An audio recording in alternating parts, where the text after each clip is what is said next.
Welcome back to Tarot by the Bay. I'm David. Okay, we're going to go to Canada for this one, and not on the Tarot of the Seven Seas channel. But Justin Trudeau and his Liberal Party lost a seat in Toronto yesterday, a seat that they've held for 3 decades. The Conservative candidate won the Toronto St. Paul's district by about 600 votes. 42% versus 40.5% for the Liberal candidate. The Liberals have held the Toronto St. Paul seat since 1993. The Conservative candidate for Prime Minister, Pierre the Populist, has demanded the Prime Minister call a snap election after this shocking upset. Here's the verdict, said Pierre, the populist. Trudeau can't go on like this. There's other analysis basically saying that there's going to be pressure on Trudeau to step down. And we will see what happens. And how will we see what happens? We're going to throw cards on it. Okay, I want to get the general energy around the Liberal Party in Canadian politics. And I want to see if Trudeau plans on stepping down or if he's going to stay in the Prime Minister position through the next election. Okay? Entertainment purposes only. What's the energy around the Liberal Party after losing a very protected seat that they've had for 30 years? Entertainment purposes only. Trudeau was saying that times are hard for Canadians. Well, they're voting voting on the economy at this point. The foundation of the reading is the Emperor, who I'm going to designate as Justin Trudeau. So this vote and this loss is kind of a referendum on Trudeau's leadership and how the people in Canada, or certainly at least in the Toronto St. Paul area, are feeling about Trudeau's leadership at this moment in time. I completely understand why Pierre the Populist wants to have a snap election, because if they can win this seat, they could just absolutely crush in a sweeping referendum for the whole government. Crossed with the Eight of Wands, there's going to be a lot of that Professor Emeritus was right. There's going to be a lot of pressure on Trudeau to step down. This is about Trudeau, and this is about messaging, and the messaging coming through swiftly and loud and clear. Canadians are feeling like they're not as prosperous right now. I think if I were to look at these 3 cards, Canadians are not feeling as prosperous, that their needs aren't getting met. This is a referendum on Trudeau, and they're sending him a message. The thought of Trudeau stepping down might be the best thing for the Liberal Party to maintain a majority or control. That'd be like the major party in the country. In the past, we got the Ace of Wands. People needed to take action. They needed to get Trudeau's attention, or need to get the Liberal Party's attention here.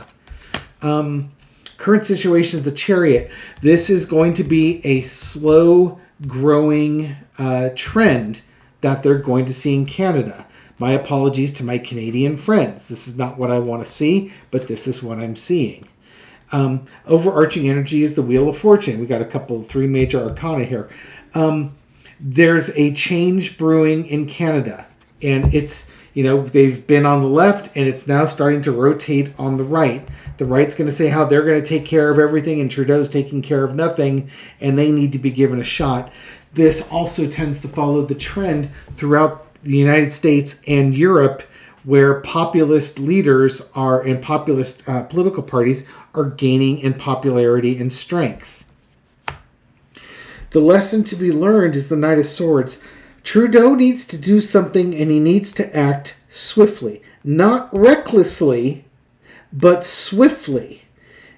If he wants to try and slow things down. Again, having a snap election would cause the Liberal Party to lose a lot of seats. But this could also be that if they wait too long, they'll lose even more seats. So when do you take that snapshot in time? Outcome is the Two of Swords. People are making choices, and they're changing their mind on their choices. What's the government going to do to take care of them and their needs as perceived by the voters? Okay? This is not necessarily reality. This is the perception of the people voting. And perceptions don't always align with reality, but perceptions will align with their personal reality and how they react to it. And this is why propaganda is such a dangerous tool, because you can affect people's perception of their reality. Repeat things enough and they believe it. Okay? So that's the energy.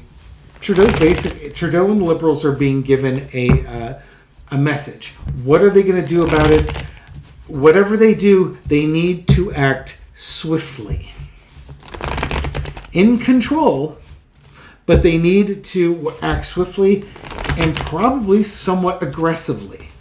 They can't be passive on this. Being passive on this isn't going to work.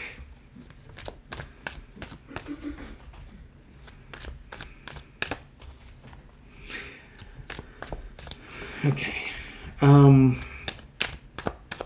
So, as a result of this, what are the Liberal Party going to do with Trudeau? How is the Liberal Party and Trudeau, what's the energy around their relationship? That's what I want to look at. Heartbreak, betrayal. Okay. Trudeau is not doing, I want to say he's not the leader that the Liberal Party wants, but his performance is disappointing. And maybe he's not, there might be infighting in the Liberal Party. That's from Trudeau's perspective here. I think they want to change. They want to bring in somebody younger with new, fresh ideas. And that's part of that Wheel of Fortune that was in this position over here. That's the underlying energy. The underlying energy that they're seeing with that Knight of Swords is, you know what? This is an underwhelming performance. It might be time to come in with somebody with new ideas. And then that Knight of Swords over there is, we need to get somebody with new ideas into this position so that we don't lose more political power. In the past, you got the Queen of Wands. I don't think that's Trudeau's relationships with his wife. I just think that's decisions the Liberals have made that were what they thought were in the best interest of the country that may or may not have panned out the way that they wanted to, or they've been misrepresented as not having panned out. I know there was some concern about bringing Ukrainians in. I only say that because we've got the sunflower here. I don't know if that's playing into it or not, but that's part of the reason why populists are gaining throughout the world is they're writing an anti-immigration sentiment. The current energy, the current situation is the Five of Swords. They're either going to sink or swim with Trudeau as their leader, or they're going to sink or swim as a party without Trudeau. So that's the decision that needs to be made if they're going to bring in somebody new. The overarching energy is the Ten of Swords. The party is feeling a real loss here. That they're end of the rope. Again, it would not surprise me, these cards right here, that they want to replace Trudeau and that they're going to put pressure on him to step down. The lesson to be learned is the Eight of Coins. In the end of the day, it's about people working, jobs, in the economy.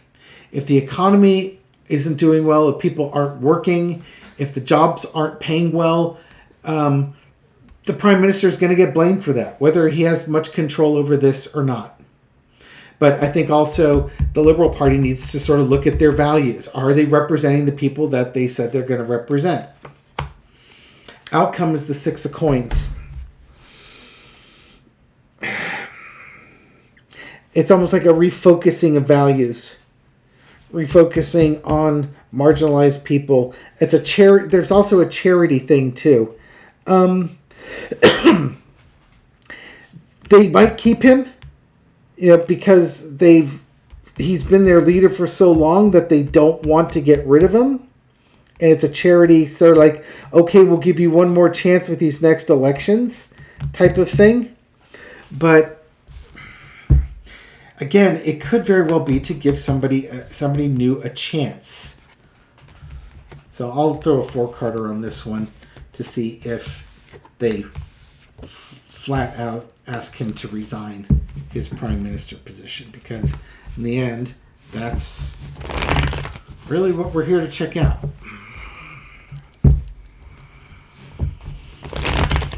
Okay, will Justin Trudeau be asked to step down or be forced out as the Prime Minister of the Liberal Party? That 6 of coins could also be some type of compromise. Giving up more responsibilities to other MPs, so he can focus on things that he's good at and delegate out other stuff. That's a possibility also. That they want to take away more of his power because he's not resonating with people. Okay, so will he be asked to step down? 4-carder. Will Trudeau be asked to step down? The Magician. Manifesting or an illusion. There's the money. His DNA. His father was a prime minister as well. But this can also be about the economy. That's him as the prime minister. Victory. Being left out in the cold.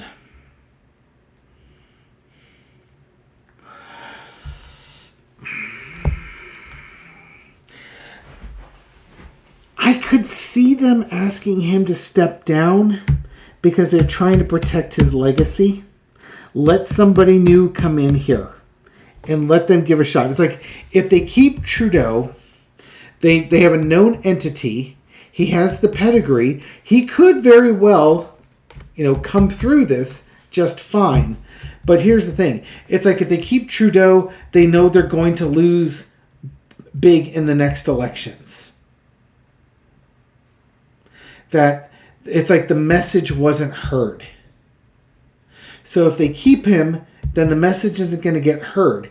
If they decide to have him step down and bring somebody else in, then the people will feel like their message has been heard, and they might give this guy some time to see how he works as a PM and can he meet people's needs with this victory. 1 card. Will he step down? Ace of Cups. Strong emotions. Honestly, I would be inclined to think that he'll be asked to step down. He doesn't want to. He might do it. It'll be a tough decision. And the cards, I'm trying to force the cards to give me an answer, and that's never a good thing. Let's just say right now, I think there's going to be pressure on him to step down, pressure on him to be replaced with somebody younger, new ideas, somebody different, somebody to build up the excitement again. I think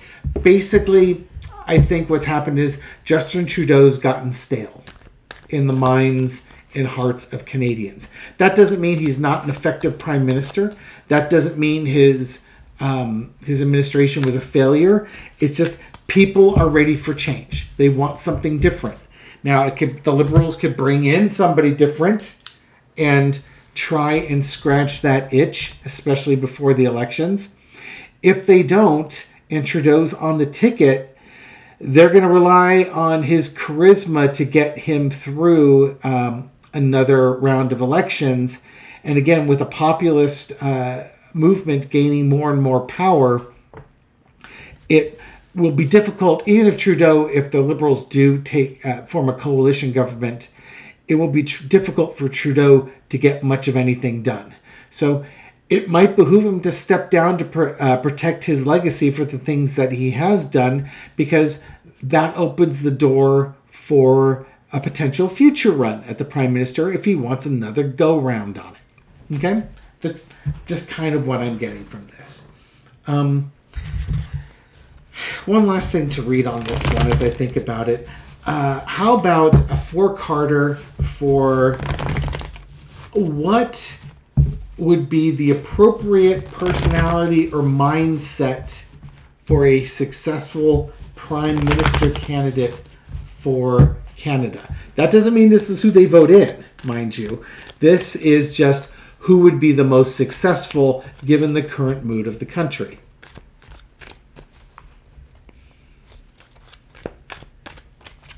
And then I'll let my Canadian friends decide who might actually fit that bill, because I don't know enough about the Canadian leaderships to tell you who may or may not fit that bill. This will be just one of those things that we look afterwards to see if it even works. Okay? Describe to me, for Carter, how this person, about this person. Key trait. They're going to be looking towards the future, planning towards the future here, and taking action, making plans to take action. It's going to be somebody conservative. They want somebody who's going to rein things in, protect Canadian jobs, Canadian intellectual property, limit immigration. It's going to be, so right now this person is going to be more on the populist side of things, I'm sorry to say. Younger person with new ideas, a new message, new values, different values than what's been currently put out there. Basically, they just want to change. Crap. Underneath it, the double card. This, it's a populist candidate. It's going to be a populist candidate. It's going to be the nationalist, Canada first, make Canada great again. That BS. It's going to be somebody who presents themselves as like a strong man, that he speaks for the people. But it's like, again, with those ultra-conservative extremist candidates, they try and force their agendas on others. And it might just be that Canada, the reason why the best candidate for this is somebody who has plans to force their agendas on people, is a populist, is trying to protect Canada, isolate Canada with their new values, is that you sometimes have to go through what you absolutely do not want to have so that you can wholeheartedly reject it. And I would point to the United States as a shining beacon of having a populist candidate put in 2016 and 4 years of that guy. And it caused a lot of people who had gotten complacent to rise up and say, no, we don't want this. Now, mind you, there were a lot of people that said, we do want this, and we want 4 more years of this because he's just the populist we've been looking for, because we don't like democracy. We like to be told what to do, and then we can own the libs. It just might be that Canada needs to go through a far-right swing so that they can be reminded that that's not what they want. Or it could be reminded that's exactly what they want. That's up for Canadians to decide. But in the end of the day, it will be about values. And I think in the end of the day, those regressive populist candidates will be pushed out of office. But right now, their power is waxing. And we're just going to have to endure this for a while until their power wanes again. Okay? So that's my thoughts on this. Thank you very much for watching this video and supporting my channel. I appreciate it. Thank you very much for your likes, shares, comments, everything you do to feed the YouTube algorithm so this video makes it out to a wider audience. For folks discovering this channel recently or for the first time, welcome to the channel. I'm glad you found us. Hope you found this reading insightful, and I'll catch you on the next one. Take care.